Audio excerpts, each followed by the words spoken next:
ఈ కల్చర్, నేను ఏదైతే కల్చర్ చూస్తున్నానో సమాజంలో ఒక పోలీస్ అధికారిగా, ఒక పోలీస్ పబ్లిక్ సర్వెంట్ గా నేను చూస్తున్నది ఏంటంటే, ఈ టెక్నాలజీ వచ్చేసి it is overloading on our brain. Technology ప్రవాహంలో పడి కొట్టుకుపోవడం మన సలహా. మీ ఫ్రెండ్స్ వచ్చి అడుగుతారు, మీరు ఫేస్బుక్ లో ఉన్నారా అంటే, మేము ఫేస్బుక్ లో లేమంటే అది నామోషి అనుకుని మనం ఫేస్బుక్ లో జాయిన్ అవుతున్నాం. నన్ను చాలా మంది అడుగుతారు, మీరు ఫేస్బుక్ లో ఉన్నారా అంటే నేను చెప్పాను, నాకు ఒక ఫేస్ ఉంది, నా దగ్గర చాలా పుస్తకాలు ఉన్నాయి అని. So only this I have only Facebook. మొన్న ఒక స్కూల్లో వెళితే ఒక 10 సంవత్సరాల అబ్బాయికి 1000 మంది స్నేహితులు ఉన్నారట ఫేస్బుక్ లో.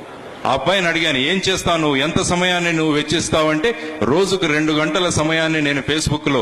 ఏం మాట్లాడతారంటే, హాయ్ హౌ ఆర్ యూ, అక్కడి నుంచి యా వీఆర్ ఫైన్. దీనికి 2 గంటల సమయం.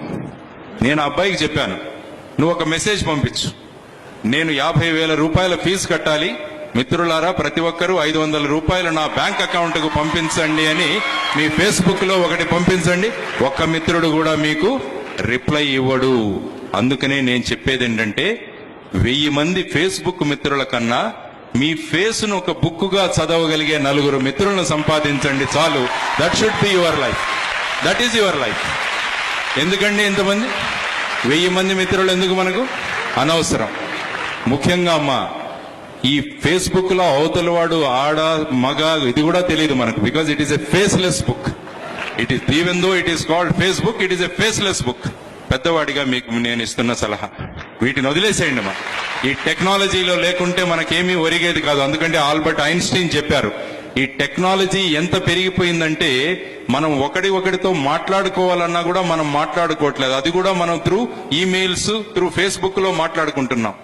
అందువల్ల we will be leaving a generation of idiots అని ఆయన ఆల్బర్ట్ ఐన్స్టీన్ అన్నారు. ఆయన, if the technology is so much in the society where the communications are going to end, then we'll be giving rise to, or we will be leaving a generation of idiots అని ఆయన అన్నారు.